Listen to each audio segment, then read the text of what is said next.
Hi, everyone. My name is Simon Ammons, again here with you from Technical Writer HQ. Today we have the lovely Allan Duquette, a French name, last name with us today, all the way from, what did you say? Nova Scotia, Canada, with us today. I want to get started and really dive into his background, how we get into technical writing. And I want to start with his headline. His headline says, Helping You Demystify Complex Software. Alan, can you introduce yourself and tell us more about that title that you use on your LinkedIn profile? Absolutely. So, demystifying complex software is just pretty much what we do as technical writers. We take language from developers and engineers and product designers who are pretty set in their fields, and we adapt that to reach our audience. Those could be people who are engineers, or they can be people like sales staff or parents. You said parents. Before the call, we were talking about a particular product that you had been working on that helps children go to bed. Can you talk about what sort of documents you wrote there? Was the documentation targeted at parents, at developers, at the children themselves, and how did you determine which type of document went where? So yes, at Snorkel, I had several hats to wear there, and so I was in charge of documentation as knowledge manager throughout the entire company. That included online documentation for parents on how to use the app. We had a printed quick start manual that I designed and draw, so that when they opened the box, they knew exactly how to get started. I also did internal documentation, which worked with engineers or helped our product design team figure out how to QA and beta test the program itself, because that particular audience wasn't super knowledgeable about how to read Bash or how to use a Linux command script. So I was able to help guide them with that. Oh, nice, nice. Something that you touched on earlier as well about digital literacy, adult literacy. Can you tell? And then you consider yourself an adult literacy practitioner. Can you tell us what that word means and how we use that in your technical writing style? Absolutely. So originally, I started with my certification with Adult Literacy Practitioner to help with my technical writing. I Mm. wanted to incorporate the foundations of education into my writing to help adapt and make my readers learn a little bit easier. Um, Adult literacy practitioners mainly help people get their GEDs or learn math or English or science skills in order to help them kind of catch up with the world. I work with digital literacy, so I help people learn how to use computers. And I use that to adapt my language when I'm looking at my audiences. It helps me take a common frame of reference, say sales staff. I take what their frame of reference is and I adapt my writing to ensure that I can fill in the gaps of what they know and what they need to know. I think that's so important. Getting that GED, getting that leveling up the playing field and becoming part of the I would not say AI, but the e-commerce, the electronic community. I think that's wonderful. Before the call, you also talked about getting your certification in technical writing. Can you talk about a little bit about why you felt you needed to get a certification and how it has helped you land roles in your past? Absolutely. So my certificate, I have a very uh, strange approach to my career start at technical writing. I was originally part of the customer support team, and they found that I was very good at writing illustrative instructions. So they moved me out of that and put me into technical writing. I attempted getting my college degree at an early age, but due to personal reasons, I was unable to graduate. And the fields in technical writing does have a lot of people with master's degrees, and a lot of the job postings require college degrees. When I became a manager at one of the companies that I worked at, they gave me the job description of the people who I would be hiring, and I went to our HR team and said, "You wouldn't hire me with this. I wouldn't be able to pass. I wouldn't be able to get an interview." So certifications really help, particularly if there are university certifications. I got mine through Dalhousie, and it helps me, along with my several years of experience, to meet that requirement that our employers are looking for without having that on my resume, that degree. I love that. I love that. So you're not only are you helping people close that gap, you're also helping yourself using certification and courses to demonstrate to employers that you have the academic chops as well as your years of experience. Excuse me. You said as a manager, you were in the instructional design. And then you've used sort of that literacy, digital literacy background to help you inform your technical writing. Can you talk about a role where you leaned more into that instructional design, that literacy piece in your writing? Absolutely. So at Proposify, one of my previous places, the software there was complex. There were many features, including a fully featured editor that allowed people to create and design documents within a web page. There were a lot of tools involved. So we used my adult literacy experience to create an online learning course using like LMS software, learning management software. That allowed me to kickstart my career into instructional design, where I worked at Expand Interactive, and I was able to adapt and create learning materials for a wide range of industries, including transportation, manufacturing. And a lot of that really involved just reading your audience and making sure that you knew where their gaps were and that you knew what their past experience was so that you can layer on top the things that they needed to learn. Talking about instructional design, another thing you also mentioned was community. And so you were able to launch a book club with, it's called Write the Docs. Can you talk more about that? What made you join it and what do you do there actively? Certainly. So Write the Docs is a Slack community, writethedocs.slack.com. If you are a technical writer, it is an excellent resource. Part of what I joined that in order to kind of, along with my certification in technical writing, to help expand my field and learn a lot more about how this field works. I co-created the Write the Docs book club with Daryl White to help to kind of develop that community and help people give each other advice, but more selfishly to get them to give me all of the advice. So it really helped. It really helped. And we went from, I think, 200 readers to recently our latest book, we have 3,000. Wow. So it's a really vibrant community, and there's a lot of communication involved, and and Daryl and I are very proud with where we've taken it. I did take a little break over the last little bit, but Daryl is still keeping it strong. I love that. I love that. So in building a community, is it only based in Canada or is it like worldwide? Anybody can join? Anyone can join. I think Write the Docs, the source itself is based in Portland, Oregon, but Okay. there are community members across the world. They have regular conferences. They just wrapped up Portland. They do one in Europe and one on the East Coast as well in North America. Nice, nice, nice. So what I'm hearing another theme is that you're constantly keeping your skills up to date. You're not just one and done, like you got a certification and you're done. You're part of a community. You're building a community.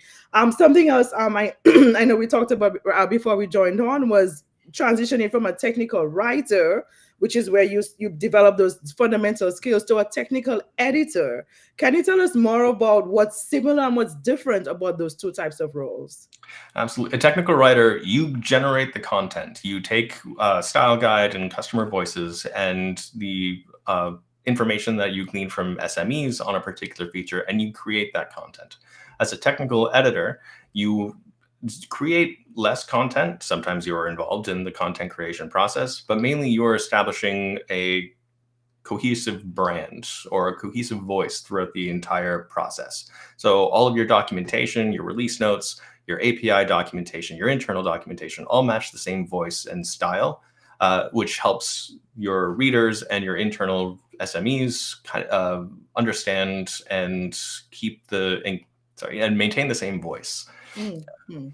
So you talked about voice. So when you say voice, does that mean like your audience? Does that mean the type of content? Does that mean bridging that knowledge gap for your audience? How do you how do you develop that voice and how do you sustain that voice as an editor? One of the things that you should originally start doing when you're starting with technical writing for a particular company is figure out what their audience profile is, find their persona, figure out what their background is, what kind of information or terminology that they use, and make sure that you are able to speak coherently in that language. It helps them identify with the writing that you have, and it makes your writing a lot more trustworthy. You have to adapt that voice though, depending on who you're writing for. So for Proposify, a company that was a B2B SaaS product for sales staff, I changed the voice was for sales administrators for the external documentation. Internal documentation though was all developers and product managers. So I had to write for their voice, make the content a little less brief or a little more brief, focus and use their terminology in order to help them figure out the decisions that were made or how to use a particular process. So one word you used there was B2B SaaS, and B2B, business to business, and we've also heard B2C, business to or D2C, direct to customer. What would you say is the difference between the documentation you would write for a B2B, a corporate to corporate enterprise client, versus what you would see for a direct to customer client? What's the differences there? You have to be a lot more broad when it comes to B2C. You don't know the exact range of experience that your readers with a consumer product will have. Whereas if you have a B2B product, you know, and you have a direct audience, say sales staff, you know what their field of experience is generally, and you can build from that. And with B2C products, you want to make sure that your language is as accessible as possible. Whereas you can kind of skip and use more jargon in B2B products. I see, I see. You talked one word here that's coming up is accessibility. You're also a proud member of the LGBTQ community. I'm mispronouncing it that. How have you embraced having accessible, inclusive language, word choices, pronouns, gender affirmation? How have you incorporated that into your writing? I'm a lot of my writing for an accessibility standpoint, a lot of it was through recommendations with Write the Docs. They have a very extensive community, including accessibility community. I also worked with the Diversity, Equity, and Inclusion Committee, where we had workshops about accessibility throughout the entire company. A lot of the things, it helped me figure out what I needed to do in order to make my writing as accessible as possible. This included looking up best practices when it came to particular words to use or language to use. It also included how to add things like alt text, or to avoid your links. Instead of saying click here, you should provide details, because screen readers will only read the link as click here, but they won't know exactly where it should be going. It's those kind of little tidbits that I didn't really realize until I heard them, and now I just incorporate them into all of my writing. That's beautiful. That's beautiful. So again, that recurring theme of constantly learning, constantly evolving if you're writing as you move forward. But in everything that you're describing, you're talking about communicating with, being in relationship with your SMEs, your audience, being accessible to your audience. It seems like it's a little bit of advertising and marketing that was from your original background. Can you talk about how you've leveraged that to really enhance your technical writing? Yeah, a lot of marketing is learning about who your market is, and so that helped me with my developing of my persona. It helped when I can see what the market look like, what the advantages and disadvantages are, what their external and internal forces are with regards to that market. It helps me speak to them and helps them become, or helps me make my writing more identifiable or more relatable to my reader. You do have to be careful with regards to incorporating marketing with your technical writing, because the more marketing and promotion that you put into your writing, the less trustworthy it starts to get. So you really want to make sure that you prioritize how informative your product is, or how informative your writing is, rather than trying to show its benefits. In fact, a lot of readers would like to know about workarounds or particular issues that they might come across, and marketing doesn't really like to have that kind of stuff broadcast. So sometimes you do have to put that aside in order to make sure that your readers get the most information and the most value out of of the product that you're writing for. And do you determine that through engagement, through feedback from your target readers and customers? How do you know when you've missed the mark, and how do you know when you've landed on something that resonates with your readers?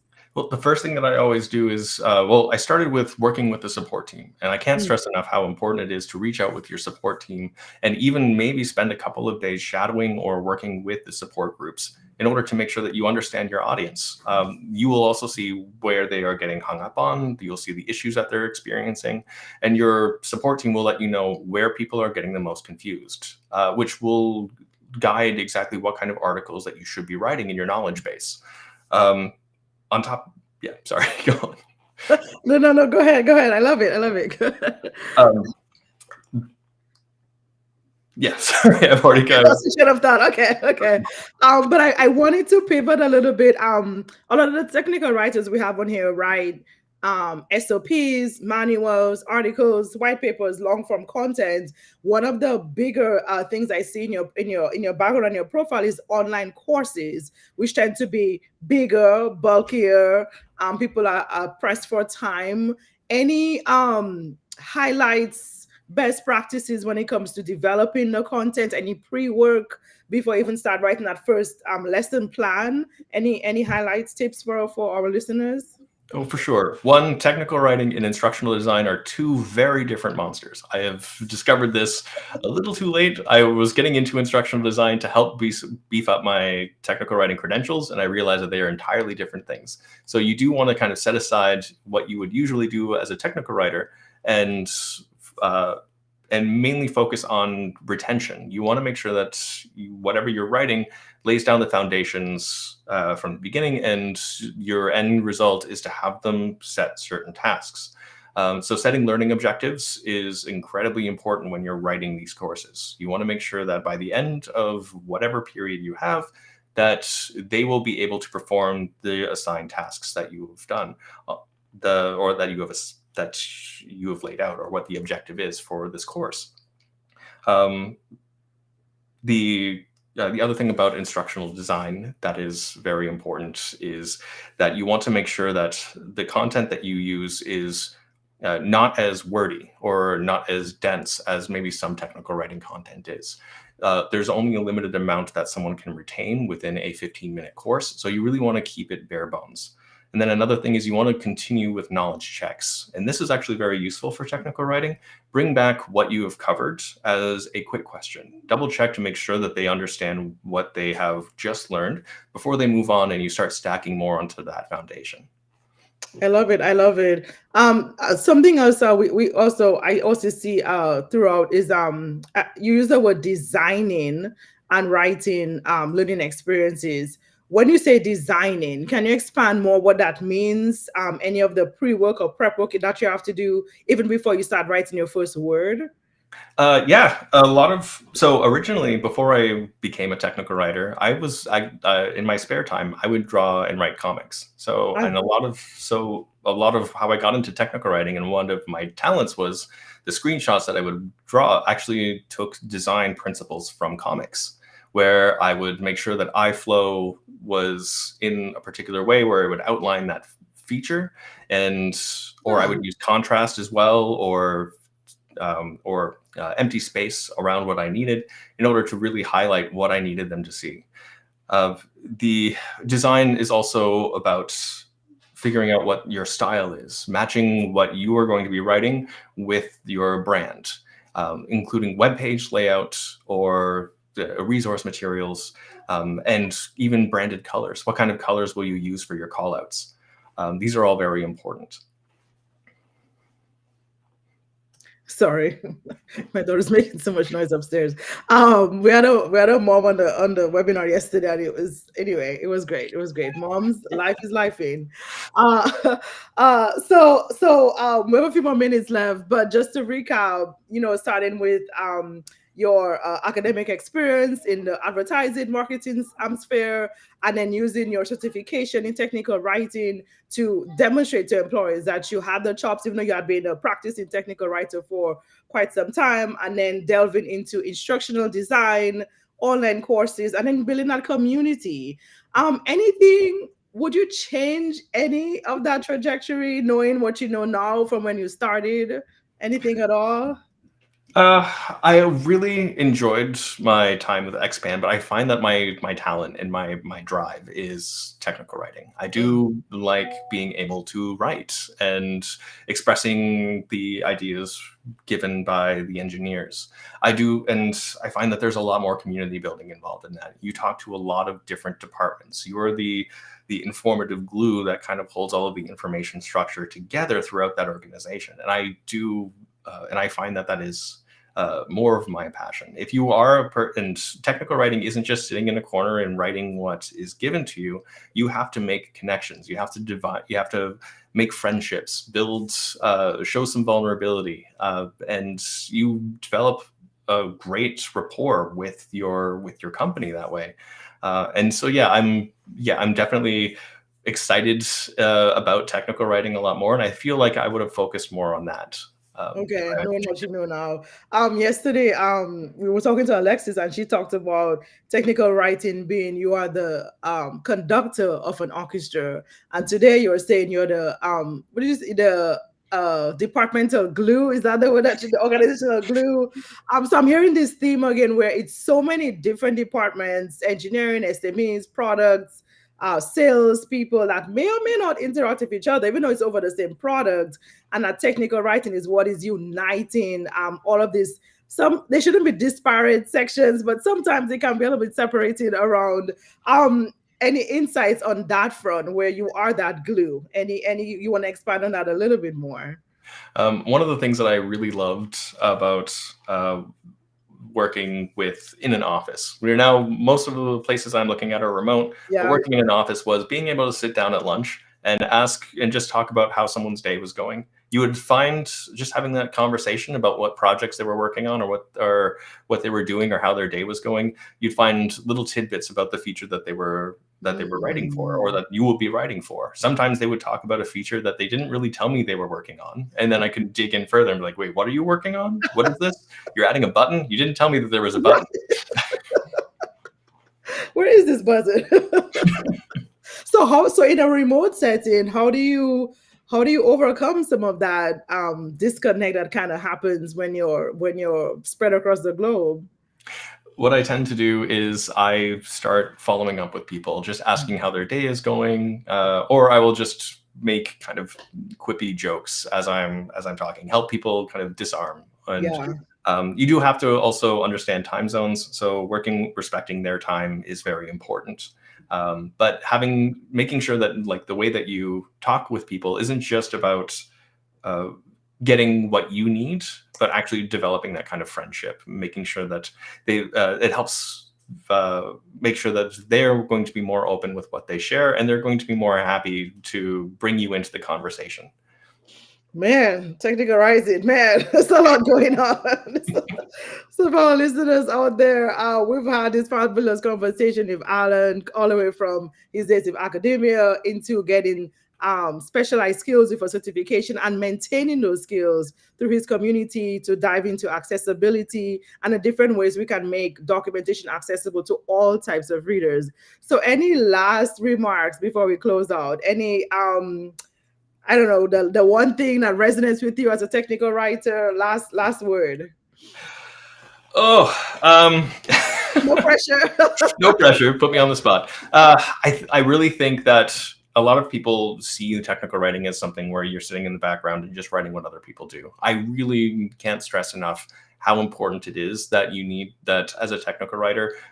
It is very little actual writing, and it's more framing the work and building the connections to help you get the material you need to write effectively. That's it. Framing the work and making the connections to write effectively. That's it. That's it right there. Thank you. Thank you so much, Alan, for sharing your time with us all the way from Canada. We really appreciate you giving us some time on this beautiful. I think it's raining in where you are, but we were raining yesterday on this kind of beautiful Friday. But it is Friday, so it's a lot better already.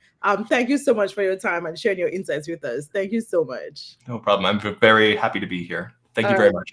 Thank you. Have a good day. You too. Bye.